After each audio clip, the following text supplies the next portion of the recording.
Hey everybody, welcome to Goots' Wrestling Pod. I'm your host, Ray Goots. We're still in 1989. We're in the summer of 89, baby. And we are covering the Great American Bash 89. And of course, I have my Great Muta Hall of Fame shirt on. Wait, that's from this year? Yeah. Wow. Wow, you really love wrestling t-shirts, man. I mean, when is WWE going to make a Great Muta shirt? After today. True. That is a Never that done it that is a before. good point. Yeah. So I had to get this one because I feel like this is like a really rare shirt. So and I wore it Mhm. on stage. I know I wore it on the road, remember?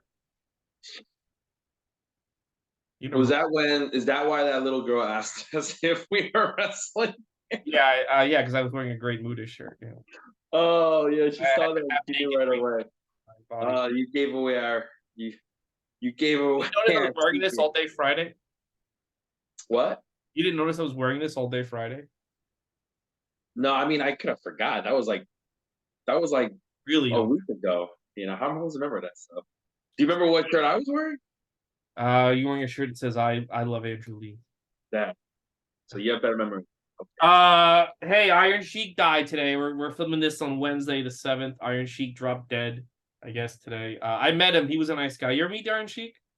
No, but I know he was beloved in Canada. They lit up a whole bunch of farce in his honor. Yeah, he's gone. It's a He was shame. 81. It's a long life.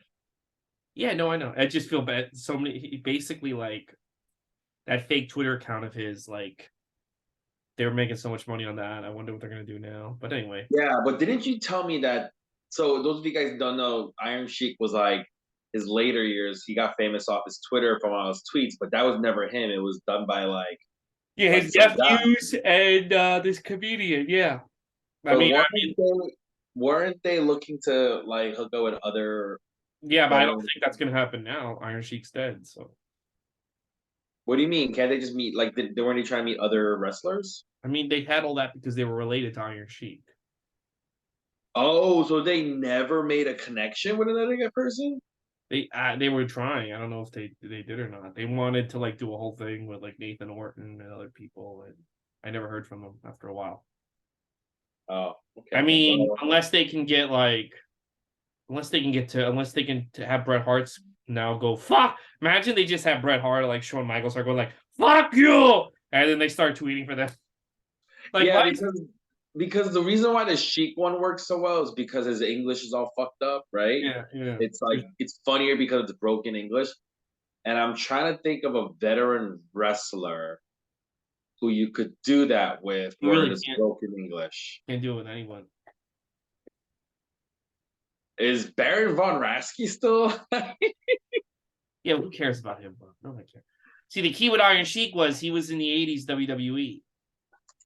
Dude, you know who they should do it for? Yeah, Nikolai Volkov. he's dead too, bro. It would be so funny because everyone knows 100% fake. He's dead. He died 5 years ago. What's wrong with you? No, Nikita Koloff. Nikita Koloff. Sorry, Oh, okay. Yeah, that would be funny. that would be really If funny he just because starts tweeting like he's Russian, yeah, that yeah, would that would be. it'd But be like. he was not in WWE though, so I was like, they should I mean, maybe. it doesn't matter. This Twitter account's not run by What about WWE. Eugene? No, No one remembers Nikita Koloff. I think if they did Nikita Koloff, it would be so funny. If It it would be was just funny like for this, like me and you, but like no it one would be cares. so funny if Dude, it was just like this broken English. no Oh, one that's cares so about funny. Nikita Cole. I realize if you didn't go to WWE unless you're Sting, no one gives a shit about you. Like I hate to say it, but like nobody cares. Kamala. Oh, Kamala's dead too. Yeah, they're all dead. I guess you Um, could do maybe they could have in this year just start screaming "fuck you" and make you humble after their matches. yeah. Damn, I'm trying to think who else. I That guess would be that's it. funny. Yeah, It's over, bro. It's time for those guys. it's over. It's over. It's over. Speaking of over, I'll tell you what was over with me. This show, I thought this was another like it started off a little weird, but in the end, it was another banger from WCW NWA, huh? Yeah, absolutely. Yeah, I feel the same way. Uh, this is. I had to look up who did this show because it was so goddamn good, and it's still Ric Flair. Ric Yeah, Flair was the booker of the NWA/WCW from like 1989 to 90. So this is yeah.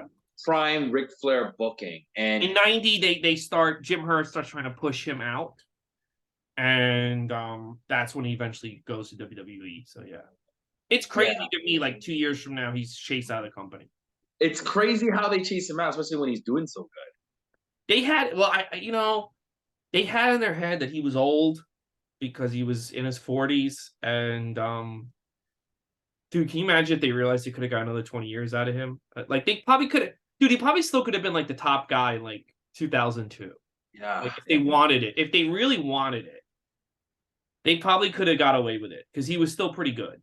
If Ric Flair was booking the NWA from 1983, I really think this, like, well, the other thing that probably chases him out, Dusty Rhodes comes back in '91. So yeah. But I'm saying if Ric Flair, instead of, good for nothing Dusty Rhodes, was booking NWA from 1983, it would be a whole lot different as far as like the competition level of competition. Yeah. Also, don't forget though, Kevin Sullivan was working with him as a booker. So Kevin Sullivan. Yeah, fine. I don't care whoever it is, as long as it was good. I don't give a fuck. If it was this was Rhodes really doing this well, it would have been great. This is the other thing about this era, and nobody talks about it enough. And I mentioned this last week. They're really creating their own stars. Like they're really creating people that have nothing to do with Vince, that are just as impressive to me as the WWF guys. And they completely lost the ability to do that in a few years. But I'm excited to see these guys, and these guys have a lot to offer. And I'm talking about Sid Vicious. I'm talking about the Steiners. I'm talking about Great Muta, Sting, Luger. But there's another thing Dusty couldn't do. Yeah. Like these guys became stars. Not Luger and Steiners and even Sid Vicious. These guys became stars of what's going on here. Vince took them later on, but Vince. I mean, the fact that he let the Steiners go after only a year and a half is fucking insane to me. Like, yeah. All right, so let's get into it. The Great American Bash tagline is called "The Glory Days," taking place on July 23rd, 1989, in Baltimore, the Baltimore Arena. 14,500 fans in attendance. It's a lot. That's like more than Double or Nothing 2023. Right? Yeah, Tony Khan in the bud once again. Yeah. So we get what's really funny about these shows is the last one we did was Wrestle War or something like that, right? Music City Showdown, yeah. Oh yeah, and it's like a weird intro video, and it's the same thing. You get this intro video, and they show you like horses, and this is the Bay Area. It's like so common. It's like, listen, look, guys, it's the Bay Area of Baltimore, and then they show you like a Baltimore arena. There's like nobody outside, and then you get like a music intro with the first time I've seen so far the Turner Home Entertainment logo. Yeah, right. Because Ted Turner had bought this back in November, I think 1988, right? So it's like a couple of months before, half a year ago, he bought it. Still Jim Ross and Bob Caudle, they give us the intro, and the first match, we get a graphic for the Triple Crown. This is what it's called, Triple Crown King of the Hill Battle Royal. It's so fucking long for a name. It's so stupid. You get the graphic, you get the music, and then you get a message. Something happens where if you're watching this on Peacock, it keeps like you get like a shitty VHS tape. Yeah, you get a message that basically says the most complete form that you're gonna get, because there was some kind of original technical difficulty that screwed everything up. So are they saying that there's no like complete footage of this entire show? Is that what they're saying? I feel like there is. Like, this was on VHS. I just feel like don't you have this? What? Don't you have a VHS of this or something? No, but you can still find the VHS on eBay and stuff. Oh yeah, so I was like, do all the VHS? No, I think like sometimes WWE like doesn't give a shit about this WCW footage, and they're like, "Hey, you put up like a shitty tape," and they're just like, "Just put the disclaimer." Like, who gives a shit? Like, instead of re-uploading, instead of like just buying a tape. Oh, instead of buying a new VHS, they're just like, dude, just fucking put a disclaimer. Yeah, like I bet you if you look at the numbers of people who watched this since it got uploaded, it's probably like less than 500 people. So you're probably right. So let's go right to our first match. It's the King of the Hill Double Ring Battle Royal. right? So basically, there's 2 rings set up, and they go over the rules. It's so fucking convoluted. Everybody's gonna start off in one ring, and you have to throw them not over the top rope, but over the top rope into the other ring. So essentially, you have to throw somebody over the top rope only on one side of the ring. Mm-hmm. And the last person in the first ring is the winner of that first ring. And then everybody who's in the second ring starts another battle royal. And then the winner of that, they face off with the 2 face off, and then whoever wins gets $50,000. This is so fucking annoying. This is like too much. It is. They don't tell you who the participants are. They just make them all come out all at once. They all have these like king's crown that looks actually pretty legitimate. They all have one. Remember this. So they all I guess they all won battle royals. Yeah, they already get a crown. They all already get a crown, and it's like kind of like the crowns that Jerry the King Lawler would wear. It's like a full hat, right? And then they don't tell you who the fucking wrestlers are, but I found it on Wikipedia. Here are the participants: Hot Stuff Eddie Gilbert, Terry Gordy, Scott Hall, Bill Irwin, Brian Pillman, Ranger Ross, my favorite, Mike Rotunda, Ron Simmons, Rick Steiner, Scott Steiner, Steve Williams, Kevin Sullivan, Sid Vicious, and Dan Spivey. I think it's like, I don't know how many that is. 18 people. 95 people. Yeah. I think it's Jim Ross says 14 at one point. 14. There we go. That's 14. That's another weird number for a fucking battle royal. Ranger Ross tossed out first, then Ron Simmons. So they're in the second ring and they start fighting. And Ron Simmons is eliminated first completely by the motorcycle bandit. To me, like, Ron Simmons started throwing clotheslines in that second ring, and he looked like fucking money. And then they just throw him. Yeah, he's already throwing some stiff fucking hits. Yeah. And he got eliminated by Ranger Ross. I was like, wow, what the heck? Well, I mean, look, they had to give Ranger Ross something because and Ranger Ross at least had a gimmick. Ron Simmons here, just Ron Simmons. Well, that's all Ron Simmons needs to be, Daddy. Mm-hmm. So Scott Hall and Terry Gordy entered the second ring, and then Bill Irwin, and basically all three of the guys next, they all look the fucking same. They're all wearing black trunks, white boots, long blonde, dirty hair. They all look the same, by the way. I couldn't tell who was who. Yeah. And then there's a fucking cut in the middle of this, and then you miss basically most of this fucking battle royal, and then basically everybody is now in ring 2, and then people are just getting eliminated. Nobody gives a fuck. The commentators aren't even mentioning it. Brian Pillman, Flying Brian, and Sid Vicious are the last 2 in the first ring, and Sid wins the first ring, and basically Steve Williams and Michael Rotunda, who are no longer on the same stable, they start fighting, and Steve Williams eliminates Mike Rotunda. Dan Spivey and Williams are at it. Mike Rotunda trips Steve Williams, which causes a distraction, which gets Dan Spivey to throw Steve Williams out of the ring. So Dan Spivey is the winner of the second ring. Mm-hmm. But they're tag team partners. Sid and Spivey are tag team partners. Teddy Long comes down, and he says, the Skyscrapers, we're not stupid. So what we're going to do is we're actually going to call a truce, and we're going to split the 50K, and we're both winners. And I was like, yes, that's actually fucking genius. That's smart. Do you remember one of the first Royal Rumbles we saw? Stupid ass Demolition. They just both started to fight like dummies. This is exactly how it should. This should be. If you're a tag team, why wouldn't you work together?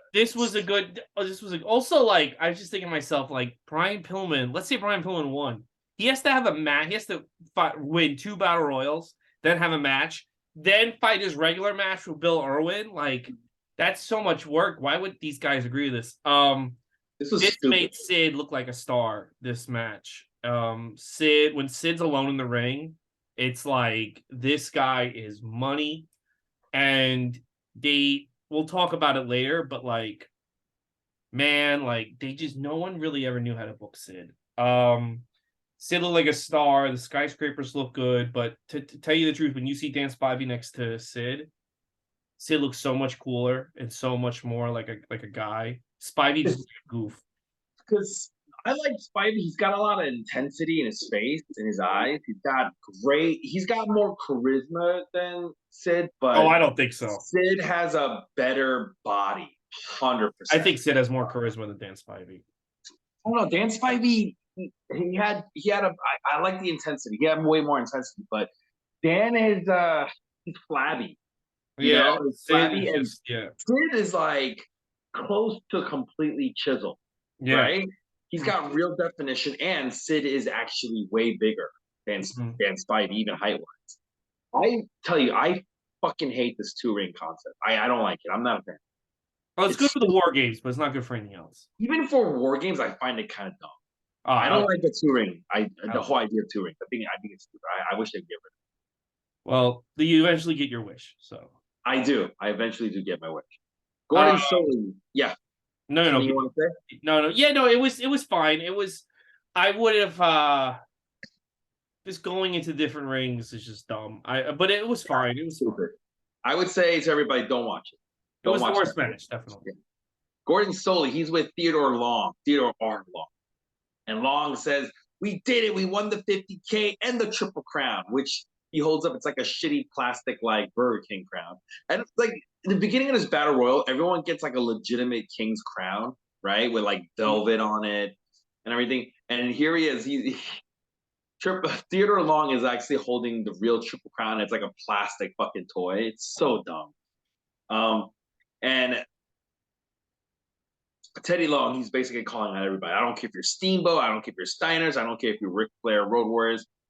We want him. He is missing so much teeth in his mouth. Why is he missing so much teeth?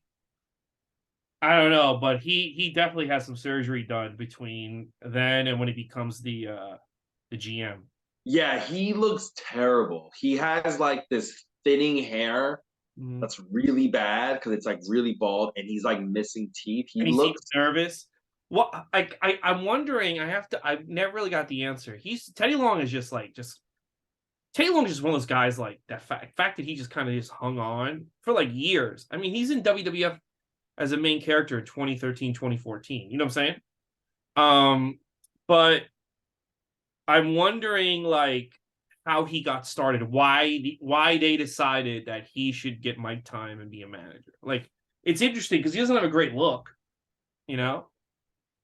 I think that's part of it. I don't know, but like He's so decrepit looking. Maybe that's part of he it. looks younger in 20 years later. In like Yeah. He looks younger. He's like he found the views. Like But I he's mean, been like to he this becomes a fight. great talker, but Yeah. like it is crazy. Like when you think about like how long he was just in WWF, like it's wild that he like had such a He long started off as a referee there as well. yeah, and like yeah, it's wild, but like he's had an interesting life in wrestling. But this is also a time period where a lot of the managers are super fucking ugly. Yeah, Like Lou Albano's disgusting. yeah, Lou. Sir Oliver Humperdinck is ugly. You know, I'm just you seeing. gotta admit. You know, Paul Jones. You know, he ain't. Well, no, but Teddy Long's better than Paul Jones. Play that much. Yeah. All right, we'll go to match number 2. Flying Brian versus Wild Bill Irwin. The beginning of the match mostly consists of Bill Irwin beating the crap out of Flying Brian the whole time, saying, "You want to fly? Huh? You want to fly? Go fly, Brian!" Like he says it so much. It's so annoying. Anyway, he does go flying because Flying Brian he hits a crossbody from the second ring, top the top turn from the second ring into onto Bill Irwin for the win. What did you think of the second match? It was kind of a good showcase for Brian Pillman. You know, I didn't realize that Brian Pillman. You know, the magazines always made it seem like he was like a little guy. He's not a little guy. Like now rewatching it, it was a good showcase for Brian.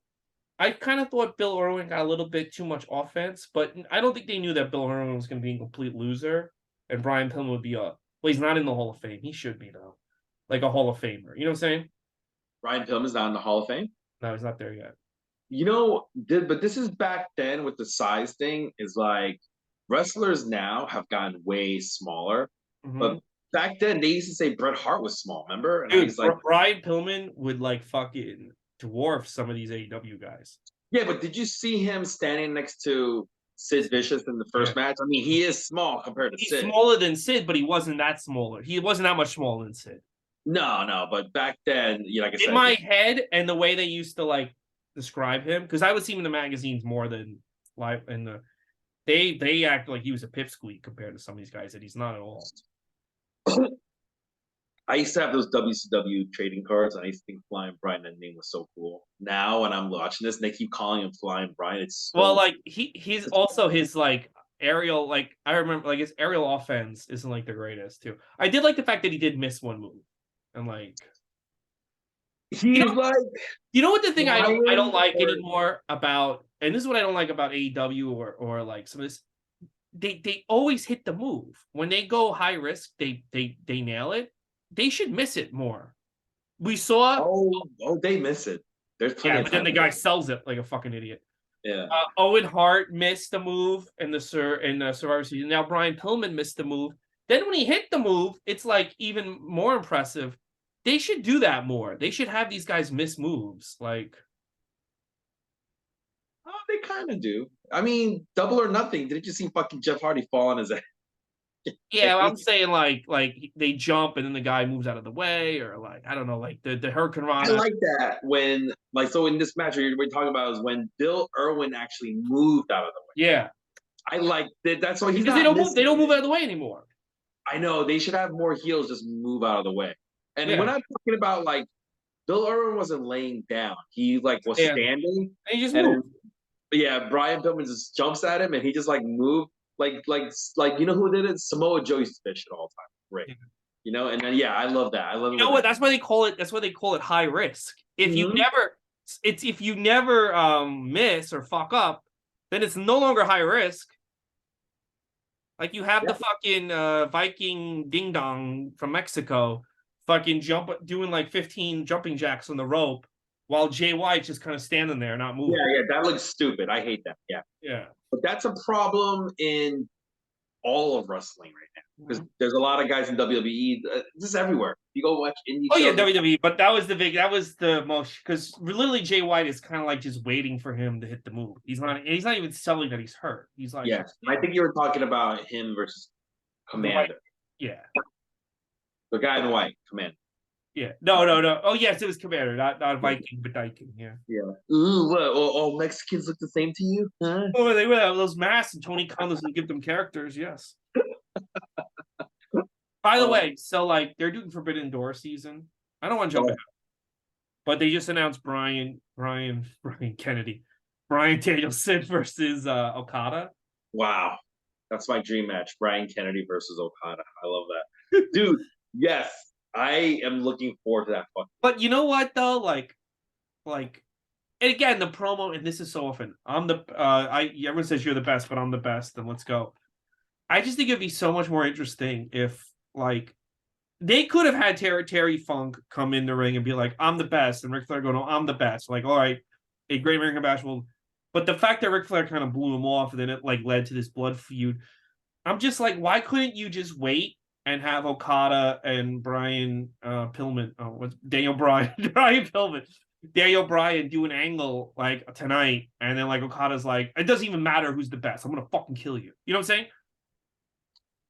Yeah. See, I see what you're saying. And I think if it wasn't Daniel Bryan, maybe they could do it.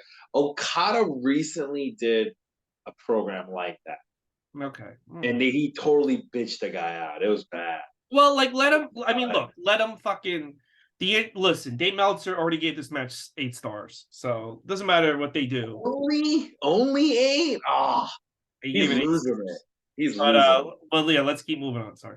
All right, Gordon Soley. He is with Paulie Dangerously, and Paulie's cutting a promo on Jim Cornette. And he's going like, I got to fight Jim Cornette, but you know what? I was there as a photographer, and I saw him fall off scaffolding, and he broke his knee. I know your knee's not good, Cornette, and I'm going to focus on it.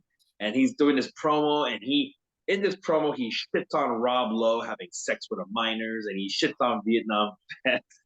Like, I was like, man, this guy's shitting on everybody. Mm-hmm. And it was a good promo, but I am just like, kind of already at this point, I am done seeing this feud between Paulie and Jim Cornette. Like, I don't give. I was like, I couldn't believe this thing is going on this long. But yeah, because neither one of them are sympathetic, so I have a hard time. Yeah, I This is a can't. They're long both time. like This is like kind a of couple of dicks. months now. This is like a couple of months, right? It's like close to a year. Been going since December. Maybe listen, back then they might have enjoyed it, but I'm like already. Dude, I know they enjoyed it because the crowd was popping like crazy. But I was like, dude, I am so sick and tired of Yeah. this. Also, I did say Paul Heyman cut a good promo. He did. It was a very good promo. Yeah. And those of you guys don't know, yes, Rob Lowe did have sex. Paul Heyman watched. He was off TV everything for a long time. Mm-hmm. That was a sex tape, right? That's how he got caught. So, yeah. Yeah. Match number 3, the dynamic dudes, Johnny Ace and Shane Douglas, who no longer have skateboards now. They come out with frisbees, right? Yeah, apparently they didn't know how to use the skateboard, either one of them. So yeah, I don't. Is that true? Is that what happened? They didn't know how to ride the skateboard. Okay, so they got these frisbees, and they pick out this one fat kid in the audience. They pick him up, and they go, "Hey, I'm gonna throw you this frisbee." This kid looks so dumb, and he has to throw it like really close, and he's like, "Yeah, you caught it." And they start throwing frisbees into the audience, which actually kind of does look cool. Just again, throw frisbees into like the audience. And Bob Caudle, he goes, I never learned to throw one of these things. I was like, what the fuck? This guy has not lived. This man has not lived his life. You know who has lived this life? Jason Harvey, because he comes into this ring and he starts high-fiving the fucking dynamic dude. This kid is everywhere. You know what? Because like people said, like, he becomes friends with Bischoff, but Bischoff is in AWA right now, and this kid's still. This is the second time. Why did they have? There has to be another reason besides Bischoff that this guy was. Did you see where he was sitting? Front row. No, he's not sitting front row. He's sitting like even beyond the front row. He's like, and he's not fucking Missy Hyatt yet, because I think she's still with Eddie Gilbert. He does wind up fucking Missy Hyatt, right? Yeah. He's sitting at like the timekeeper's table, dude. Do you think maybe he's like the only celebrity that was like up WCW's ass, and they're like, well, we have one celebrity interested, so let's keep putting him on the show. Yeah, I think so. I think that has to be it, because the Wonder Years, they're already still on the air. Then that was still a hot show.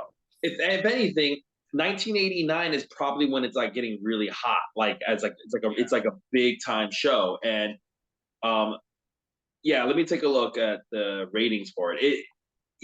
It's on. We're not talking about like a cable show. No, this is like everyone I went to school with watched it. Yeah, this was on what Wednesday at 8. It was like ABC, NBC. No, ABC. ABC, yeah. It's on fucking ABC. So millions of people are watching it. So that's what I'm thinking. They just, want this guy.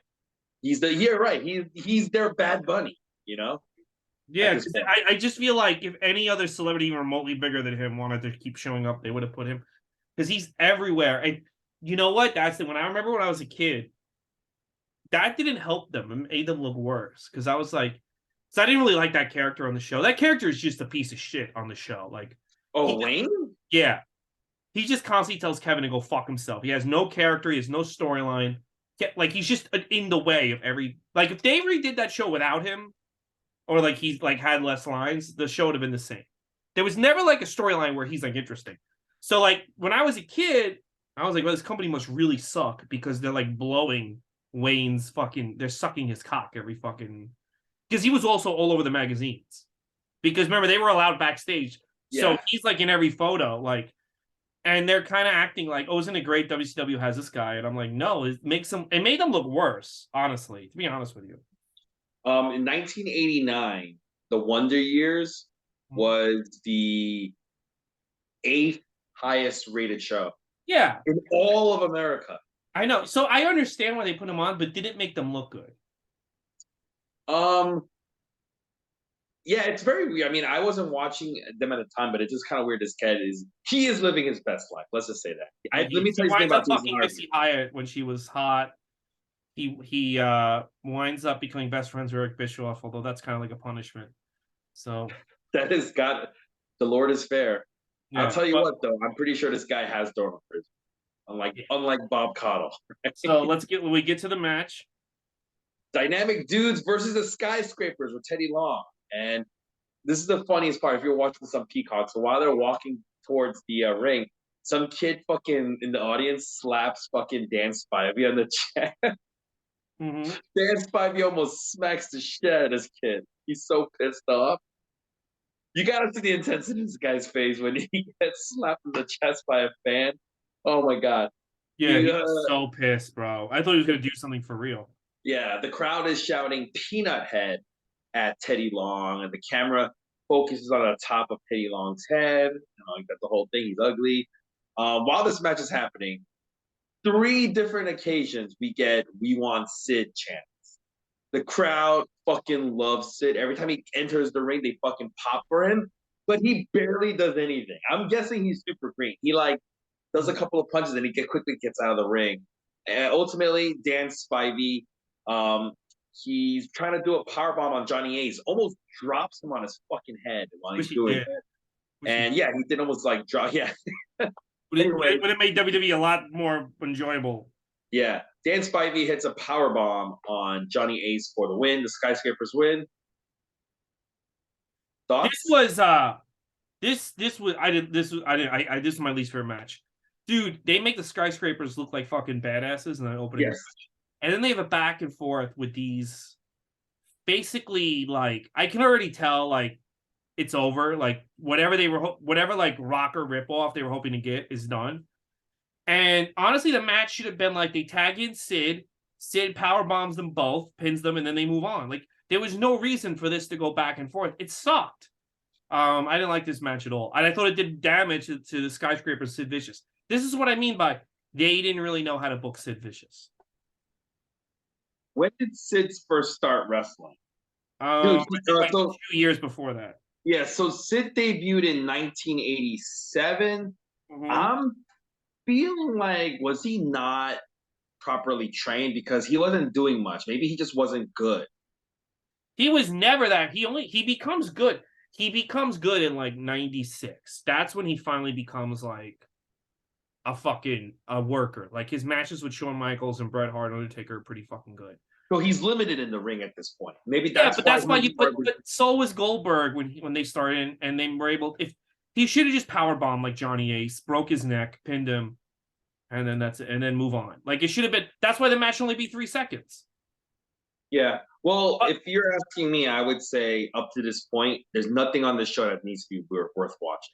Up to this point. Well, let me tell you. Here's the other thing too. I noticed about Sid that Wardlow and some of these other guys doesn't have. Sid, even when he doesn't know what he's doing, looks confident. He looks confident. He looks self-assured. He looks like a badass. And Wardlow, you can tell when he's like lost or he doesn't know what's going on, Mm-hmm. or he doesn't command the confidence, which is why I don't think he's over anymore. I would tell a lot of these guys just fuck how Sid works. You're a better worker than Sid. Wardlow's a better worker than Sid. So many guys are Jonah, Bronson Reed. But just watch how he constantly carries himself. And that's something, William Regal said, I could teach you everything, and you could capture it, and you still don't have it. And there's a guy who doesn't learn anything from me, but somehow he has it. And it's that thing you can't teach. And Sid has that down pat, I feel. I would say, like, if you look at nowadays guys like Wardlow, he might be a better wrestler. He is definitely. Sid is a better worker than Wardlow. Better personality. So if you watch this match, Sid basically does nothing, mm-hmm. but there's lots of moments where when he starts hearing a little bit of the "We Want Sid" chant, the way he just like looks around, like he's working the audience, he's working the crowd, like what is that I hear? He's got, like I was saying, Dan Spivey, he's got more intensity, but doesn't mean that Sid has no intensity. Sid is very intense in his silence. And I'm sure volumes, and I'm sure like there's a lot in the Sid's head, he's like, I'm not like these other guys, I'm not as good as these other guys. Doesn't matter. He had it and they don't. And again, that's something you can't teach. And that's what William Regal meant. There's some people who just have it. And you could totally tell why they call him, why he got the nickname Psycho Sid. Like he looks like a psycho. Yeah. So, but yeah, I just I would tell some of these bigger guys, just watch how Sid carries. I could throw a better drop kick to him. All right, suck my dick. Just watch how he fucking walks to the ring and stands there. No, sometimes less is more. Yeah. You just hit one fucking clothesline, you look around. That's all you gotta do, baby. You don't got to do a triple moonsault. Tony Khan demands everyone does a triple moonsault. Triple moonsault, yeah. Gordon Soley, he is with Jim Cornette, and Jim Cornette cuts a promo on Paulie, confirming, yeah, his knee's all fucked up. It's never been the same, but he doesn't care. He says, Paulie's trying to take my place. He's trying to act like me. He's trying to steal my guys. Well, you know what? It ain't happening. Whatever. All right, so we're going to go to match number 4. It's the manager's tuxedo match. Paulie versus Jim Cornette. Fan has a sign in the ring that says, NWA's number 1. WWE stinks and WWE is blurred out. Not a bad sign from the 80s, actually. That's pretty. The guy believes it. The guy loves his WCW. He loves his NWA, babe. What do you call it? So this match, the whole point is you got to rip off everyone's clothes, and it's weird because Jim Ross, he sounds like he's questioning Paulie's sexuality a bunch of times. I think, remember, gay guys were evil back then, so. Yeah, I know, but yeah, I guess, that's a fair point. Yeah, he's basically like implying that Paulie is gay, is because, yeah. I've heard, by the way, I have heard rumors that people thought he was gay. Paulie dangerously is gay? I mean, he's married with it. He doesn't, so they're not married, but he has long-term girlfriend and kids. But I always heard, like, people thought he was gay. Yeah. Oh, okay. So Paulie, there's a point in the match where he throws powder into Cornette's eyes, and the second time he gets it, he gets kicked into his own face. Jim Cornette strips him down to his underwear for his win. What would you say? I would say that it was awful. And it was awful. Big waste of time. I would have made it much shorter. These guys got a lot of time, and I don't think they deserved it. It was awful, but it is what it is. The crowd liked it, so what can I say? Maybe if you watch the weekly show, we'd be more into this. Yeah, it's 6 minutes long. It's fucking long, but it felt like it was 25 minutes long. Yeah, it felt 25 minutes too long. Yeah. Gordon Soley, he's with Gary Hart, and they cut a promo on the TV title, and they cut on Sting, and he says, Muta's not with me because he's meditating. He's the best. He's gonna win everything. And then we're gonna go to our number. He said he's channeling his Oriental spirits or something. Yeah, his Oriental spirit. I love how even it's like 1989. They're still like acting like Asian people like have magical powers and. Yeah, I do. Really fucking funny. I miss those days when everyone thought I had mystical powers. You don't pray to the Orient? No, the Orient spirit. No, you don't do that. My ancestors. You'd be to the cellar if you pray to the Orient spirit. Yeah, I think the smog is cleared up. But anyway, by praying to my Oriental spirits' help, the smog has. Maybe the Oriental spirits are clearing up. Yeah. Match number 5. It is a Texas Tornado tag match. We got Kevin Sullivan and Mike Rotunda of the Varsity Club versus the Steiner brothers. Actually, see Scott Steiner in action. They're with Missy Hyatt. They're using everything. The 2 powerhouse members of these tag teams, Kevin Sullivan. Actually, what do you call it? It's not. I wouldn't call them powerhouse, but the crazy ones, Rick Steiner and Kevin Sullivan. They're using like the tables. They're bringing out chairs, the steps, everything. And then finally, Sullivan has Rick Steiner up like in a body slam, and then Scott Steiner does like a crossbody up top, lands on both of them, but they both cover Kevin Sullivan.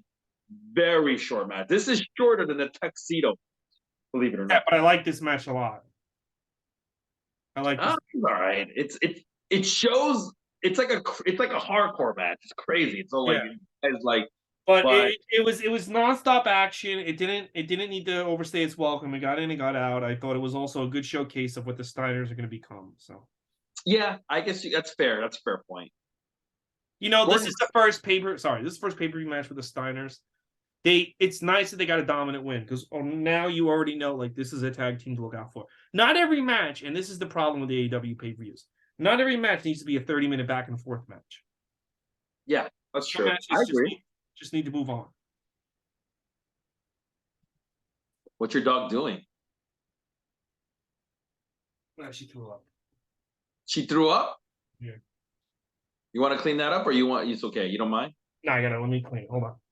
All right. She hated that Jim Cornette match so much.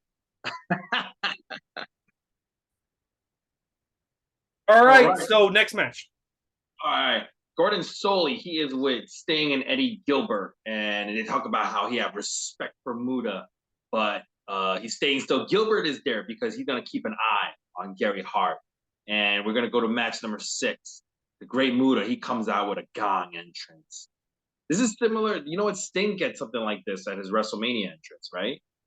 Mm-hmm. He Yeah, but this is now stole Great Muta has the gong. Yes. Yeah, he stole it from the Great Muta. So match number 6 is for the TV title. Sting is the champion with Eddie Gilbert versus Muta with Gary Hart, who Jim Ross mentions is undefeated up to this point.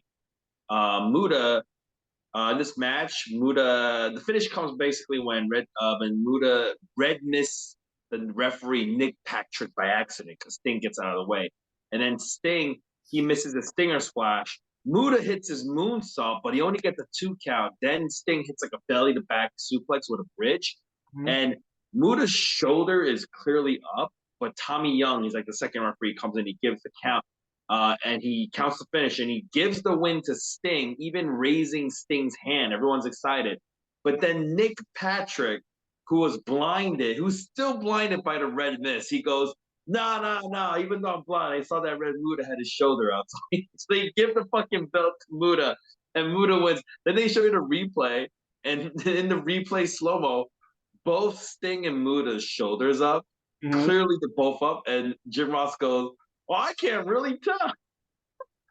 Yeah, later on, see in the show they're like it's a draw. We're gonna figure this out down the road. Yeah. It's a good match with a really, really shitty finish. The fans chant bullshit very audibly at the end. Stupid. It was a good match though. Great Muta and Sting, they look like 2 video game characters in that ring. Their outfits were so fucking awesome. I don't know why. If I could go back in time and tell those guys one thing, do not let Great Muta go back to Japan. Make him a regular star in your company. Oh well, he's a huge I know, star but after this. I'm saying yeah, that's great for him, but WCW's out of business. Like what I'm saying is keep him in the company as a main character. Yeah. I mean, they look, dude. This had like it's for the TV title, and it had like a big fight feel. Yeah, like it really did look. They both look. Yeah, they basically, it's the future fighting one another. You know what I'm saying? Yeah, you're right. He does become a huge star, but you get my point. Yeah, Bobby becomes the biggest. He becomes the biggest star in Japan. But like that, what is that? How does that help WCW? Yeah.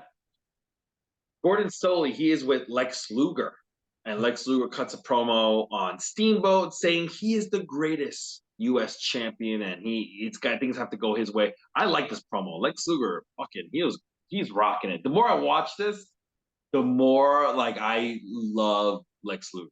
He's great. He's fantastic. I started getting, watching this match. Started getting angry at WWE that they have not put this guy in the Hall of Fame yet. I think it's now I'm starting to get. You said how like they didn't put it's weird how they didn't put Randy Savage in the Hall of Fame, right? Mm-hmm. But they also didn't put Lex Luger in the Hall of Fame, so there's a lot of guys that really deserve to be in it that are not in there. I don't understand. This guy's so good. I understand you can make any argument to why he shouldn't be in the Hall of Fame. I mean, he's got a great look. He can talk. He can wrestle. Yeah, I don't know. I don't get it. And you know what? I think the reason why is that this is the only guy Vince ever second guessed himself. So you know how like people weren't feeling Roman Reigns or Cena, but then Vince kept going anyway, and now they're both like legends, right? Yeah. This was the only guy that Vince kind of like went like, maybe I was wrong and completely abandoned it. And I feel like he holds that against Lex. Because I feel like too, because I mean, as a kid, I fondly remember his time in WWE too. You know? I mean, yeah, he wasn't. I mean, I'm wondering when he stopped becoming such a great worker. Because I remember WWE didn't have matches as good as this, but it's annoying to me because it's just annoying to me. Like they fucking who is it? They fucking, no offense to her, but hey, have Stacy Keibler walk out and act like she fucking cured cancer, and this fucking guy was killing himself for like years after years, so over. And we're told he's a shitty worker. We're told he can't talk. We're told he can't draw. and he's not in the Hall of Fame. It's just fucking ridiculous, you know?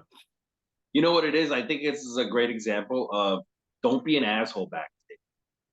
I think also I That's heard what he it was is. an asshole. Eric Bischoff, you know, I mean, I said this before. Eric Bischoff didn't want to bring him in, and they lowballed him, and Lex took the lowball and was like, "Well, I'm getting him at such a bargain. Why would I not bring him in?" And I mean, No, but like, that's what I'm saying. I think yeah, the point is don't be an asshole because the people who write history they can write you as whoever they yeah, want. because you tell somebody Lex is a good worker, they look at you because they've been listening to WWE's bullshit for like all these Yeah. years. And I think that's why something like Stacy Keebler is like so fondly remembered because maybe she's just like everybody likes her, Yeah, yeah, universally yeah. Well, I well like liked. her. I'm a big fan of hers. Yeah. Anyway, match number 7 is for the U.S. title. Lex Luger, who's a champion, versus Steamboat, Ricky Steamboat. Ricky Steamboat's stupid ass family is That fucking fucking broad comes out again. dude.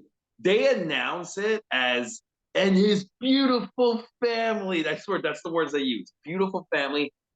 And Ricky Steamboat comes out after his wife and his kid, and he's carried on this fucking wooden plank by his dojo boys.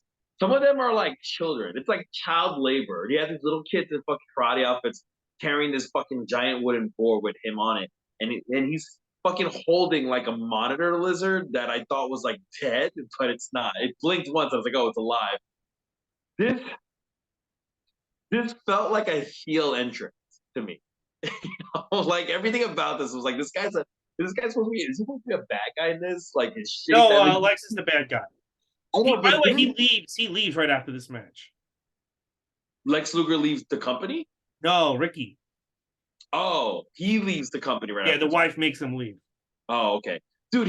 This looked like a fucking heel entrance by Ricky Steamboat. It really did. Like he's But carried out by his no, fucking. because I don't think peasant. it's not supposed to be, but I think we all hate the wife so much that we're like, Yeah, but I dude, don't know, it feels like when it. she came out again, I was like, dude, you're gonna have this broad come out every fucking time you wrestle.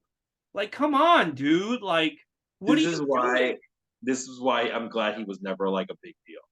They should have never given. They made the right decision never giving this guy the ball. 3 fucking shows in a row where she like takes away your heat. Like, no one wanted to see her or your stupid kid. Yeah. Get out of here, man. So anyway, But it's Lex Vince's Luger's fault. It's all Vince's fault. yeah, Lex Luger's entrance though is even funnier. He's on this rotating platform to show his body, and then halfway it fucking breaks, Mm-hmm. and you see Lex trying to nudge it to fucking make him move. He gives up, and he fucking gets some streamers, and he comes in, and Lex gets on the microphone, and he goes, "I want you to waive the no disqualification stipulation, or I'm not fucking wrestling." Mm-hmm. So they're like, all right, fine. We're not doing that no more disqualification. It's a regular match. So this match, they start wrestling and they use both rings. This is the first match since the fucking first Fiasco match that I they're guarantee you actually that was using. Ricky Steamboat's idea. He's pretty Yeah, smart. that they're actually using both rings, and it makes so much fucking sense. Like, yeah, why wouldn't you just fucking use? You guys are just trying to kill each other. Why don't you use both rings? Lex Luger ultimately grabs a chair and then he tries to use it on Ricky Steamboat, but he gets slingshotted kind of into the chair by Ricky Steamboat, and then Ricky Steamboat, like a fucking idiot, picks up the chair and starts using it on Lex right in front of the match. The match he loses by disqualification, and Ricky Steamboat chases Lex Luger all the way to the back. This was such a dumb finish for another good match. So it's like 2 matches now we've seen where they're really good and it's really dumb finish. Dumb finishes, but I think also they're trying to build towards the other shows. They didn't know he was going to leave. But the work was fantastic. Lex doesn't. Lex stands toe to toe with Ricky Steamboat in that ring. He doesn't. Yeah. Uh-huh. And again, it's just another. This is, I mean, besides the Bunkhouse Stampede match, Lex has not had a bad match, and that's not his fault.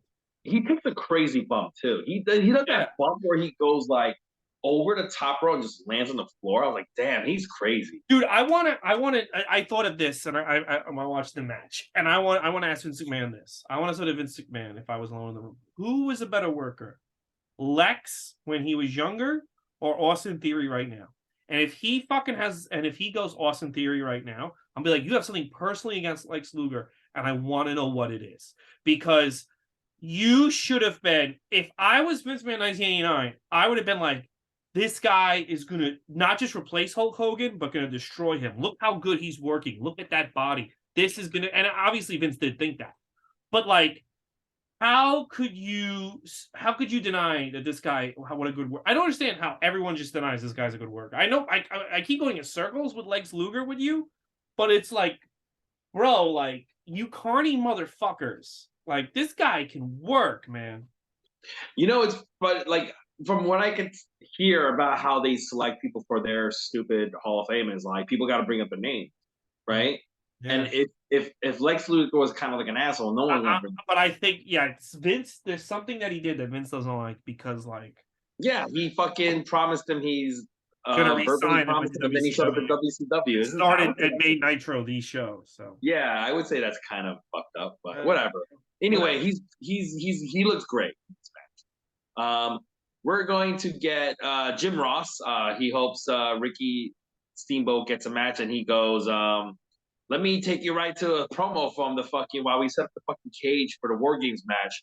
And we get a promo from the Freebirds and the Wild Samoans, and there's this point where Rikishi keeps clawing at Samu's face the whole time during this promo.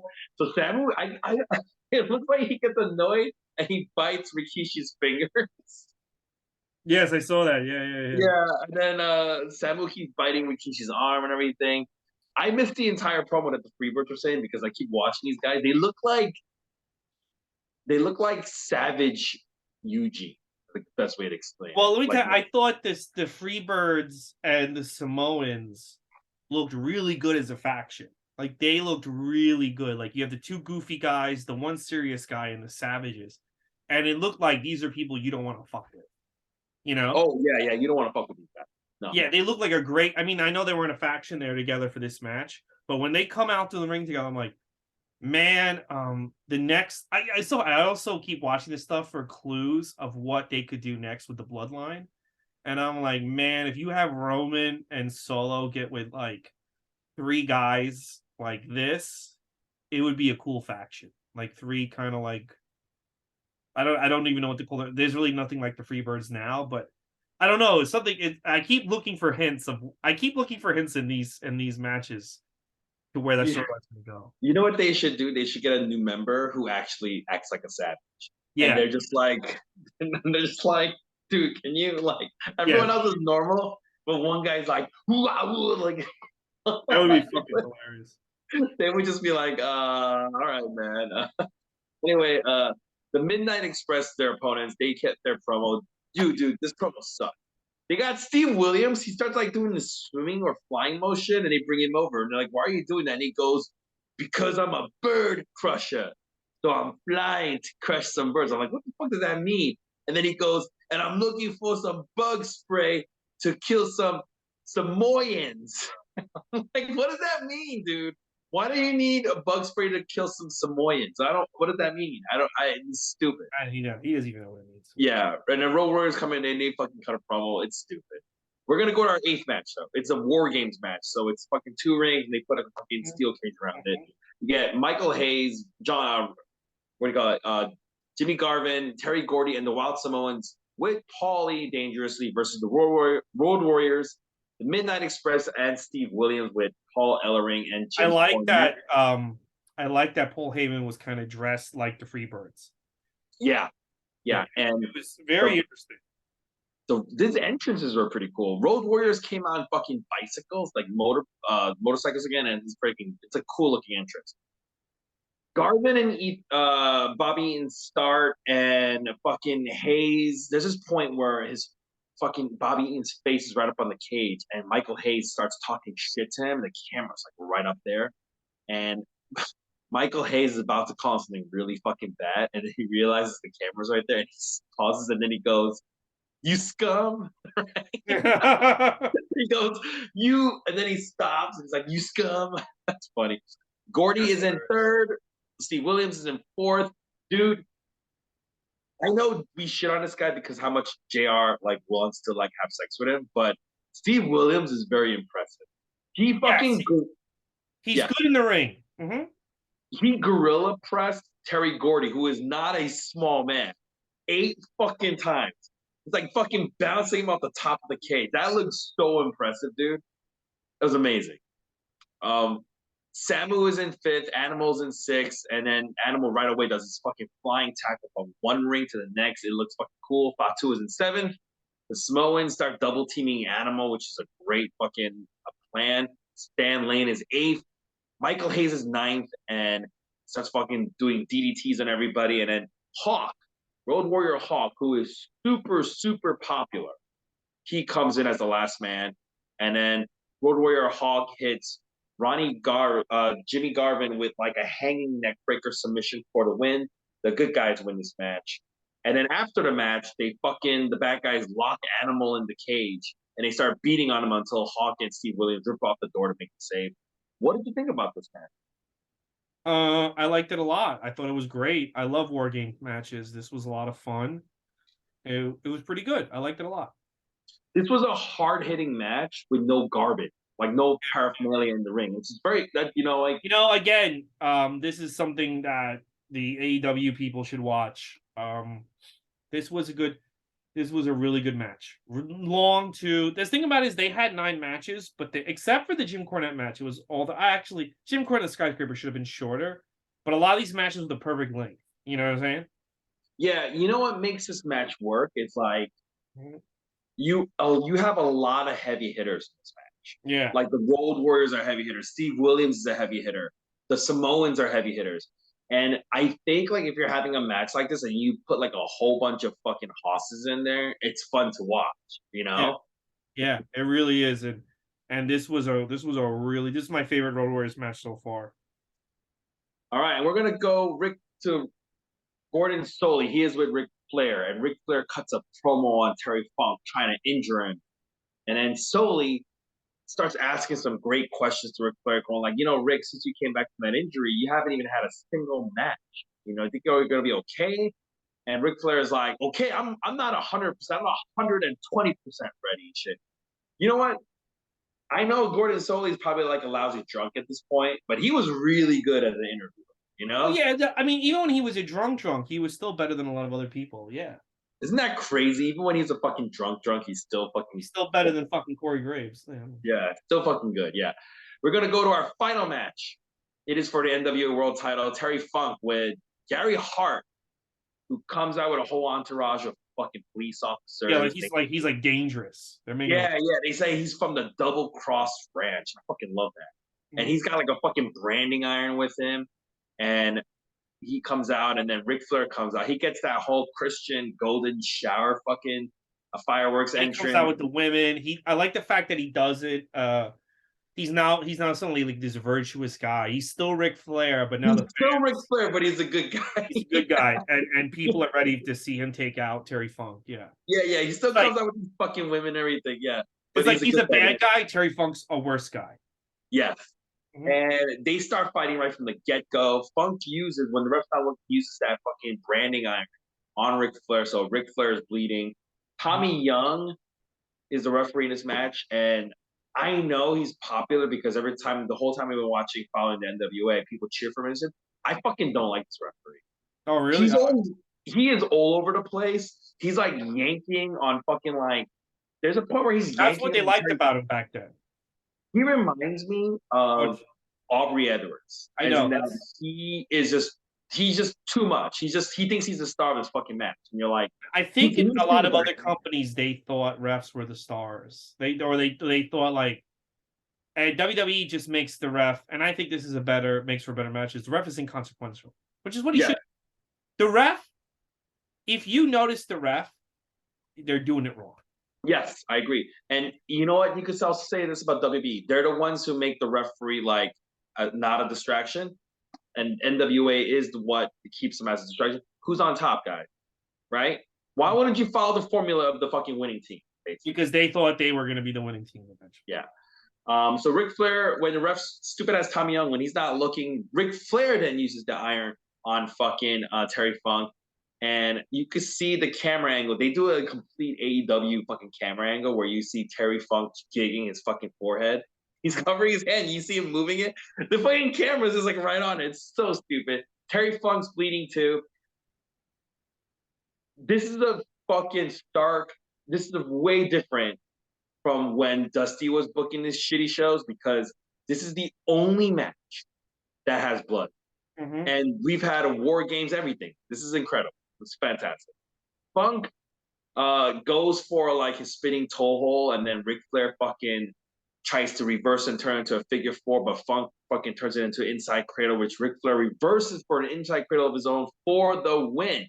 Afterwards, right after he wins, Gary Hart gets in the ring and he fucking just knocks him one. Everyone cheers, and then the Great Muta fucking comes in, green mist Ric Flair right in the fucking face, and then everyone's beating on Ric Flair. Anything you want to chime in before I continue?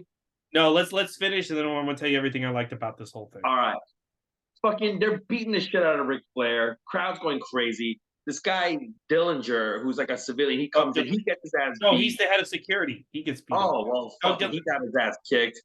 Then Sting comes in to make a save, and it's 2-on-2. The crowd is just eating this shit up, man. Mm-hmm. They break it up, but then like they keep fighting. They just keep fighting. They won't stop fighting. And then like it's at the end of the show, and they go to like Jim Ross and fucking Bob Caudle, and they're like with the audience and just talking about, man, this is crazy. And then all of a sudden, Ric Flair and the Goku, they come fighting through, and they're just like, what the fuck? Yeah. Right? And finally, the fighting kind of stops, and Ric Flair finally joins JR and Bob Caudle, and then he goes, Sting, come over here. He fucking brings Sting over, and he goes, I gotta thank this man. And then he cuts a promo on Terry Funk. He goes, you think this is over? It's not over. And then I love this. This is the final line he says. I love it. He goes, I'm gonna dog you until I wear your Texas ass out. The fucking crowd loves this shit. And then him and Sting both give the woo, and then fucking they leave, and that's the way the show ends. I would say this match and the whole thing afterwards, this might go up there for me as one of the best matches I've seen so far. Yeah, I agree. There's so many little things start to finish. I love it. Ric Flair, when he's in the act at the women, and he basically says to Terry Funk, you wanted this, you got it. Like, all right, you want this match? Here you go. I'm gonna fucking show you what you. And it's like Ric Flair goes in there. It's like, now you're not a joke to me anymore. I'm gonna fuck you up. And they are just fucking each other up. They're fighting. Terry Funk looks like $1 million. He's not doing any of his goofy old man selling. He looks like a champion. And then the way they get over Great Muta and Sting. And back then, I don't think people thought that they're going to have Sting save Ric Flair. And for Sting to come out and save Ric Flair, and then the audience also knows now Sting's a player. We're gonna have Sting eventually get the world title. You know what I mean? Sting definitely gets elevated. He gets a rub. Looks like $1 million, dude. And then there's this one shot where they start beating on Sting, and Ric Flair. The camera's not on Ric Flair. Ric Flair comes out of nowhere and just fucking smash. I've never seen him hit that hard. The Great Muta, and dude, it was like, bro, why weren't you booked? Why haven't they used Ric Flair like this since the start? And even like the character evolution at the end, like, I've been a dick for 10 years. I don't say thank you. And it's like, whoa, like Ric Flair is now bending a little bit to be a good guy, and he's with Sting, and it was like fucking amazing. What a great finish. And even like, this is what I like. This is what I like. And this is why the Attitude Era worked. Is that we've had show after show after show where Jim Ross and Bob Caudle just kind of boringly end the show. Well, see. And then the wrestlers come from behind them, and they're like, whoa! And it's like, oh shit, like the show, there's no telling how the show's going to end now. You know, it's chaos. It's very unexpected, you know, like, yeah, you're right. Because usually it just ends with like, oh, it's a boring recap of what happened. Yeah. This is like, and they're trying to end it like that, and then it just keeps going, and then the fucking fighting just keeps going. You know what I mean? It almost, I would say, makes it feel like if I was back in 1989 and I was a kid, I might question if this part was real. Yeah, you know? Yeah, dude, I like things like that. That's the point where they first stop fighting, and Ric Flair and Sting are in the ring, and the guys are outside. Somebody throws a chair, and then Ric Flair's just back out there. He's just like, "Oh fuck you!" Right? Yeah, it's incredible. Dude, it was it was one of the best finishes to any pay-per-view you've ever seen. And it got me excited to watch NWA. If you know, it was fucking phenomenal. Then the match was fantastic. The And match was good too. I thought the match was good. it It's was so not, different than the Ricky Steamboat match, but still worked so well. yeah, it's not like a classic like Ricky Steamboat versus Ric Flair, but there is like they even mentioned Jim Ross even says at this point for Terry Funk, middle aged and it's like like psychotic. Crazy, He's yeah. already middle aged in this, but it's like They're both middle aged. Middle aged and crazy. That's what he called it. Middle aged and crazy, right? And you do get the sense that this guy Terry Funk, like the reason why he's a threat is not because he's some kind of wrestling savant or because he's got like incredible power like the Road Warriors. It's because he doesn't give a fuck. Like he's insane. He'll do anything. He'll hit you with the fucking branding. He doesn't like. He's just crazy, and that's why he comes off dangerous. Fucking great.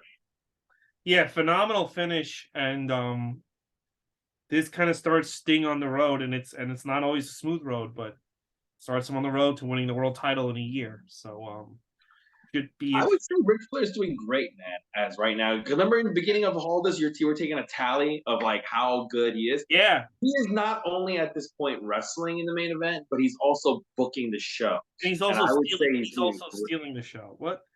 I mean, yeah. He's at his peak. He's at his peak right now, and he's 40 years old, and he's probably better than most wrestlers in their 20s and 30s today. So there you go.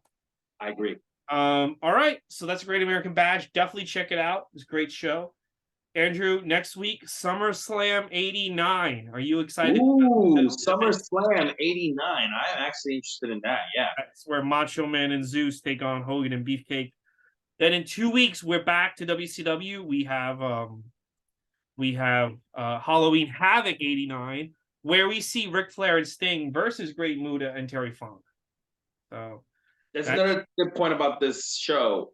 Just like the first one we watched, where it was like him and Ric Flair and Terry Funk, the main event ended with a fucking cliffhanger of a new feud starting. Yeah, yeah, we're getting Muta and Sting involved. And then 3 weeks, it's Survivor Series 89, where it's Team Warrior versus Team Andre, and then we're at Starrcade 89, which is the Iron Man tournament. It's a round robin thing. They only did it once, but it's kind of interesting. You'll see what I mean when we get there. So yeah, gonna be pretty exciting in the next few weeks. Yeah, I'm excited, brother. Guys, if you enjoyed the podcast, please subscribe to us on iTunes. Follow me on Instagram and Twitter at Ray Goots. Follow the podcast on Instagram, Goots' Wrestling Pod, and follow me on TikTok, Ray Goots Comedy. And yeah, we'll see you next week for SummerSlam 89. Right, Andrew Lee? Yeah, absolutely. Right, SummerSlam 89. Yeah, SummerSlam.